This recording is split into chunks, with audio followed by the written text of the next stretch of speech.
My name is Elaine. I'm a 56-year-old doctor at our local hospital, a profession that has been both my calling and my refuge, especially since becoming a widow 2 decades ago. My life, outside of the hospital, revolves around my only son, Thomas, a 30-year-old who recently told me about his serious relationship with a girl named Clara. He described her in such glowing terms that I was both curious and eager to meet her. So, I invited them over for dinner. The day of their visit, I was a bundle of nerves. I wanted everything to be perfect. I prepared my signature dishes, a golden baked chicken, sweet milk pudding, and a hearty salad with chicken eggs, amongst others. I hoped these familiar comforts would make Clara feel welcome. When they arrived, Clara was noticeably thin and somewhat pale, but I brushed off my initial concern, attributing it to nerves, or perhaps a dietary choice I wasn't yet aware of.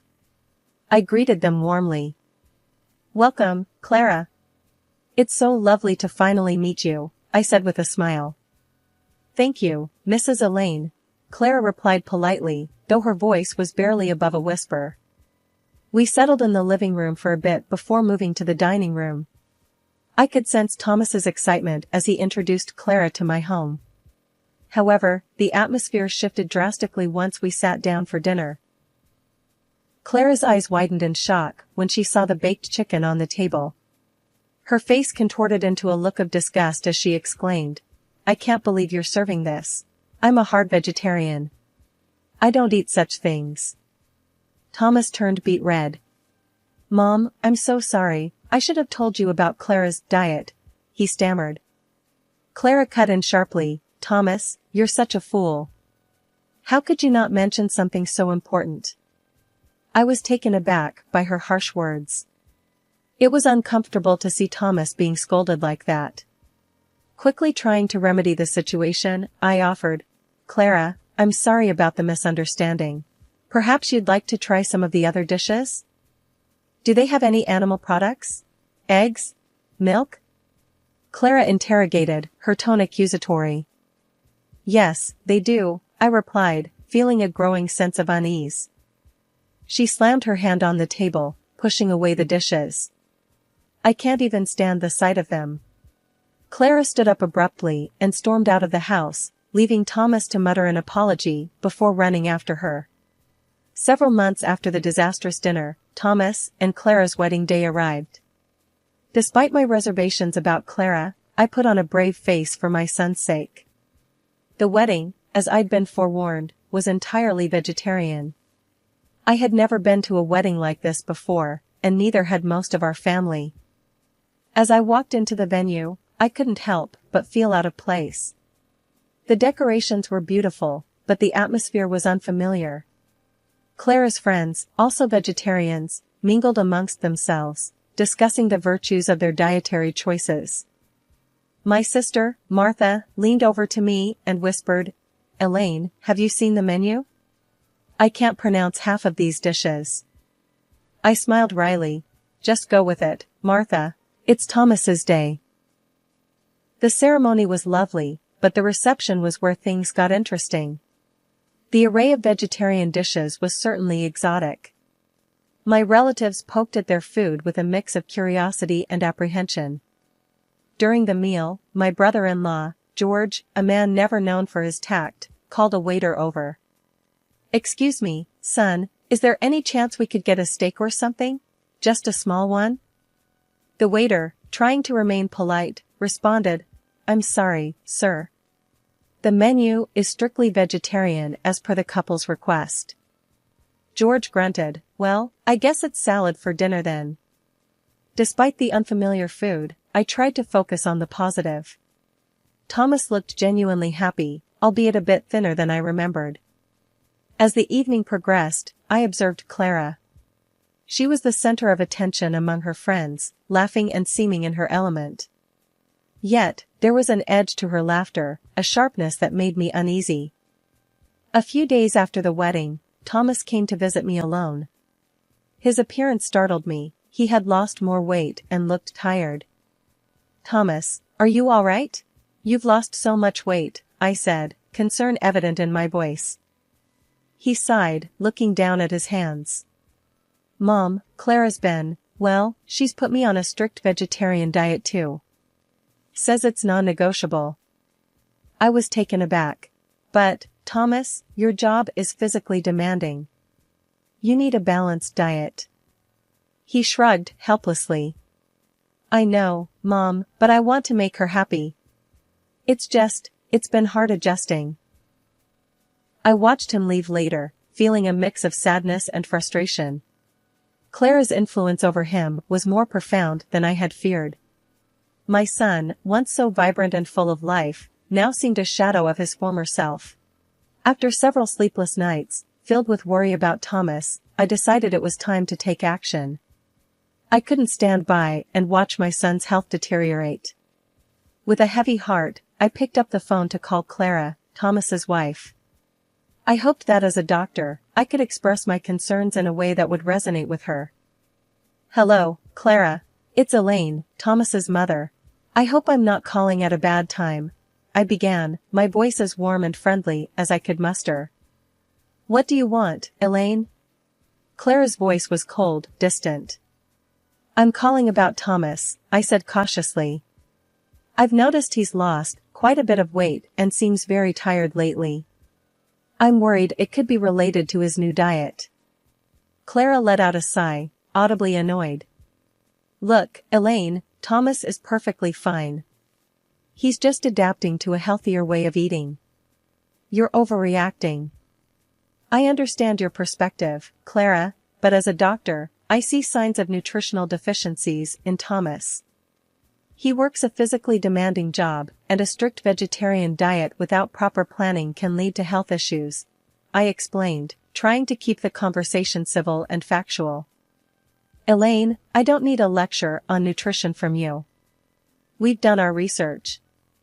Thomas is on a balanced vegetarian diet, and that's that. You're not a dietitian, Clara retorted sharply. But Clara, there are certain nutrients that are hard to get from a vegetarian diet alone, especially for someone with Thomas's lifestyle. Perhaps we could work together to find a diet that meets his nutritional needs and aligns with your dietary preferences? I suggested, hoping for a compromise. Clara's voice rose in frustration. I'm not interested in your help, Elaine. Thomas is my husband, and we make our decisions together. You need to respect that and stay out of it. Before I could respond, she hung up. I stared at the phone, feeling a mix of anger and helplessness. Clara's unwillingness to even consider my concerns was alarming. Later that day, my sister, Karen, came over. I shared the distressing phone call with her. Karen, I don't know what to do. Clara just shut me down. She wouldn't even listen to my concerns about Thomas, I shared, my hands trembling slightly. Karen, always a source of practical advice, looked thoughtful. Elaine, it's a tough situation. But maybe Thomas needs to come to this realization on his own. Clara obviously has a strong influence on him. I nodded, knowing she was right, yet feeling uneasy. I just can't sit back and watch Thomas suffer. He's always been a bit too accommodating, and now it's affecting his health. Karen reached across the table, squeezing my hand. I know, Elaine. But sometimes stepping back is the only way they learn. Maybe when Thomas sees the toll it's taking on him, he'll make a change. A few days after my futile conversation with Clara, Thomas came to visit me unexpectedly. It was a cold, gray afternoon, the kind that made you want to stay indoors. When I opened the door, the sight of him took my breath away. He looked nothing like the son I knew. His face was drawn and pale, his eyes lacking their usual spark. But it was the scratches on his face that alarmed me the most. Thomas, what happened to you? I exclaimed, ushering him inside. He avoided my gaze, a sign that he was uncomfortable.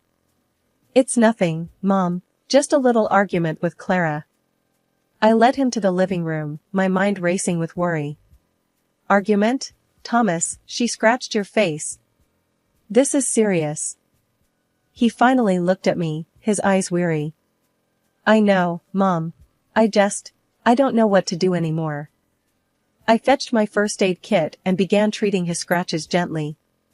"Tell me what happened, Thomas. You know you can talk to me."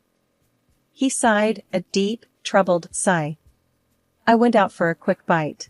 I just wanted to eat something more high-calorie and tasty, you know? I went to this cafe and ordered a burger. Clara saw me through the window. She stormed in and made a huge scene. I couldn't hide my shock. A scene? Over a burger?" Thomas nodded, looking down at his hands.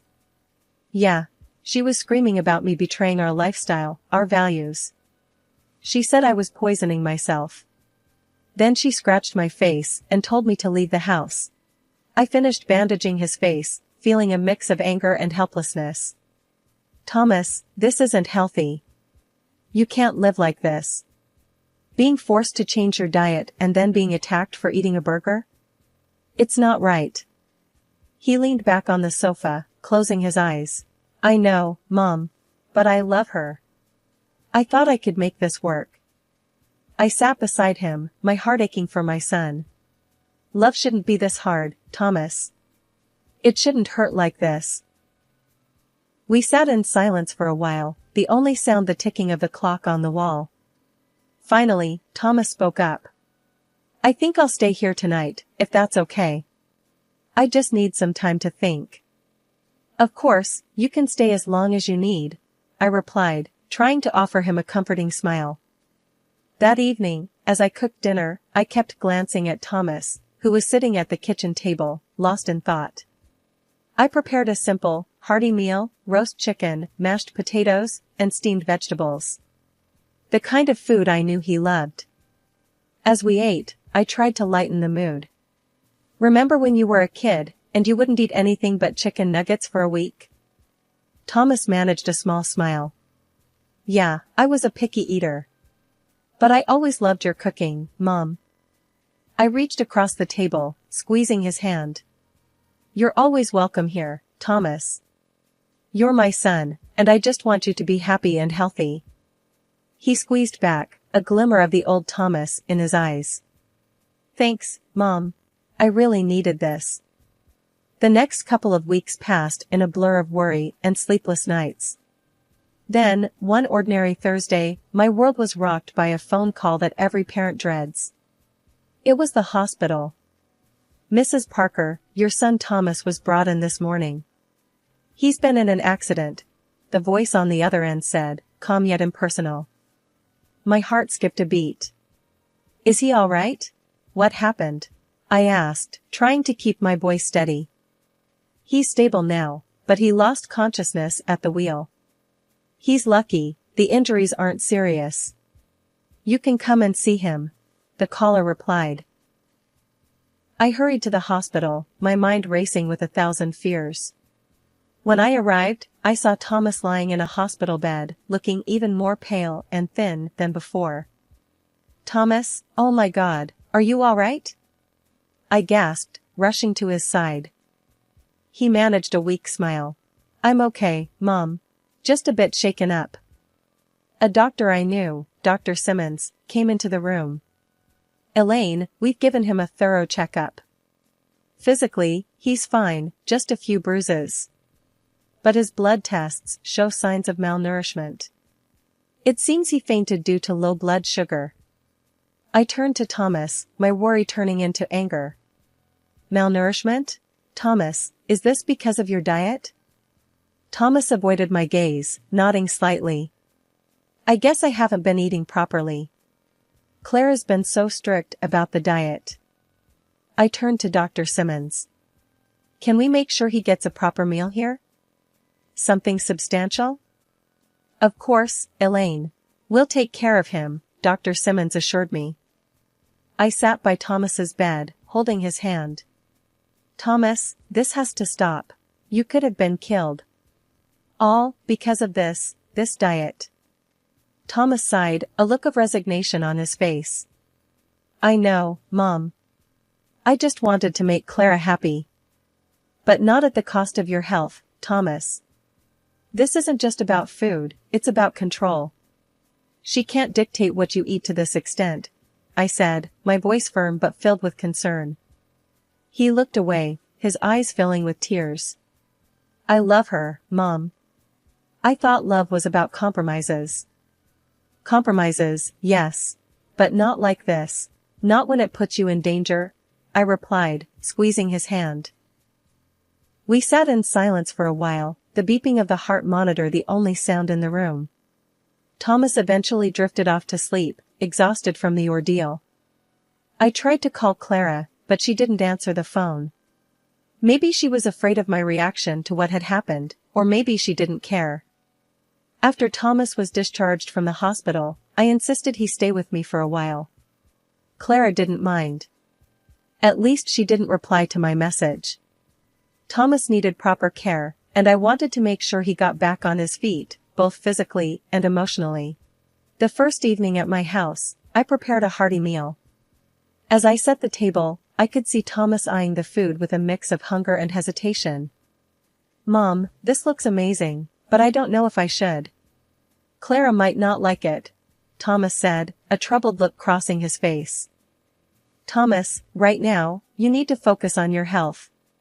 Clara isn't here, and you need to eat, I responded firmly, serving him a generous portion of roasted chicken and vegetables.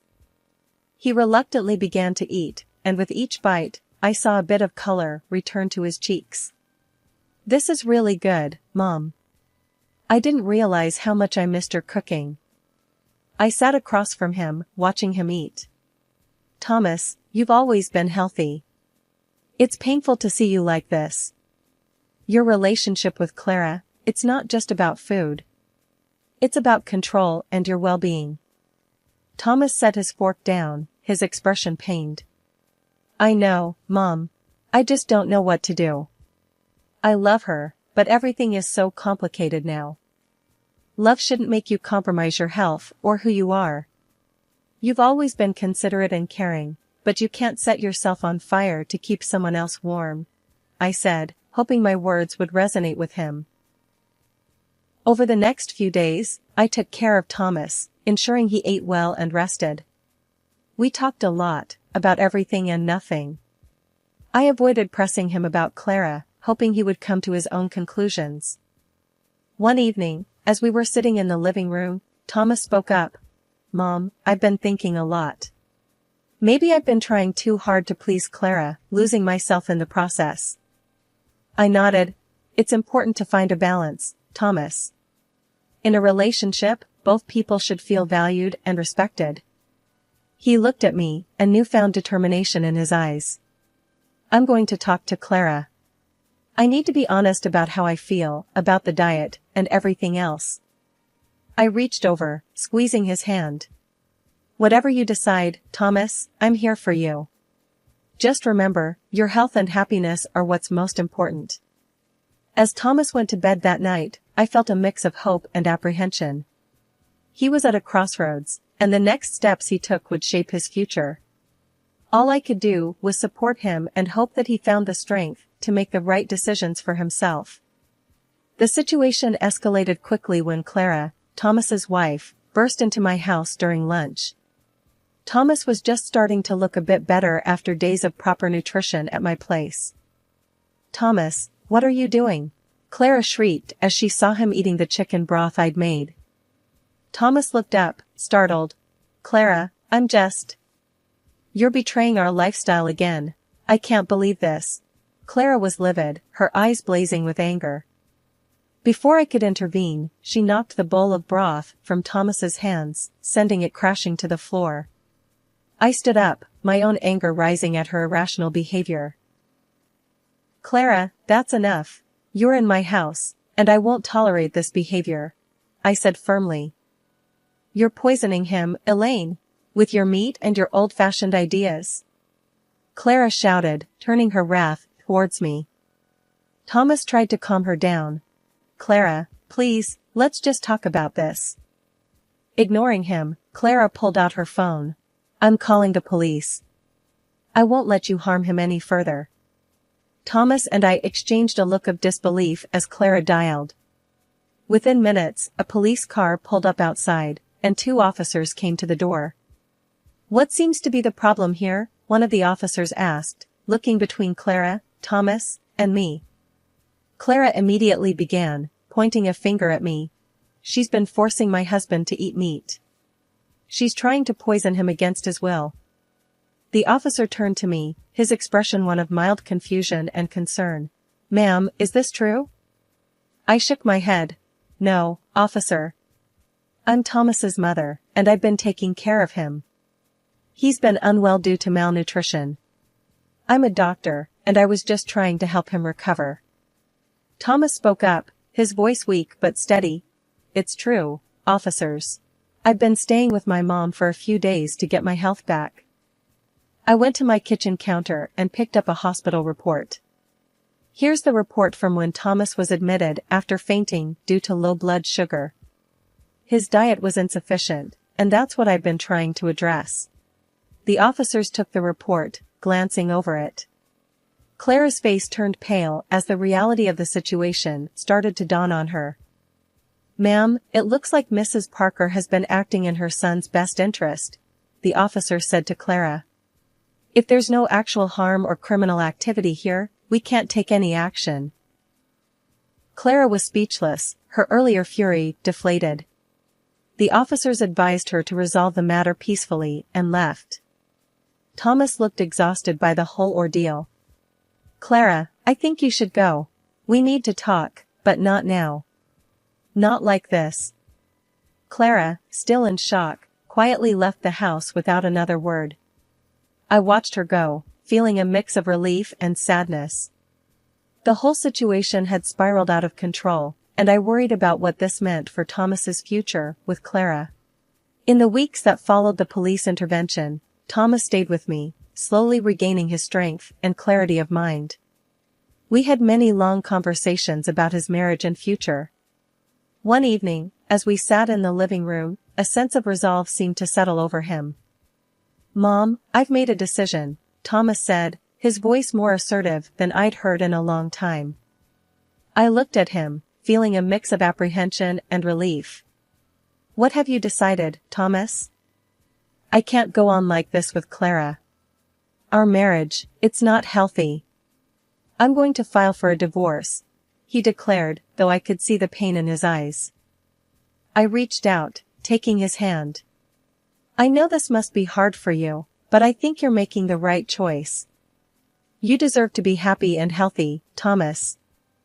He nodded, a sad smile on his lips. "I know.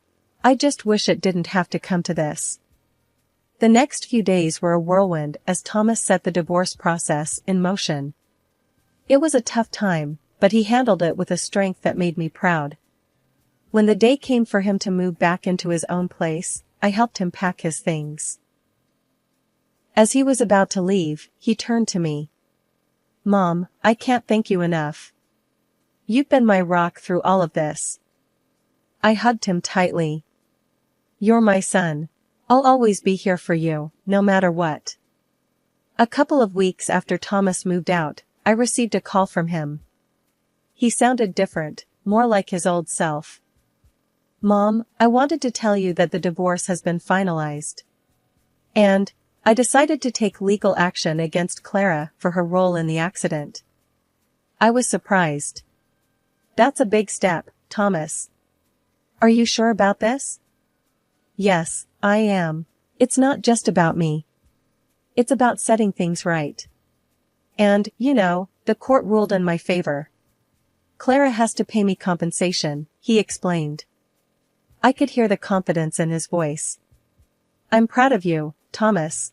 You're standing up for yourself." There was a pause before he spoke again. "I've also started seeing a counselor. I think it's helping me understand a lot about myself and my relationships." Hearing this brought a sense of peace to my heart. "That's wonderful, Thomas. Taking care of your mental health is just as important." As we ended the call, I felt a wave of emotions. The past months had been a roller coaster, but through it all, Thomas had found his way back to himself. He had faced his challenges head-on and emerged stronger. The future was uncertain, but I knew that whatever it held, Thomas was now better equipped to face it. And as for me, I would continue to be there for him, his steadfast support, as I had always been.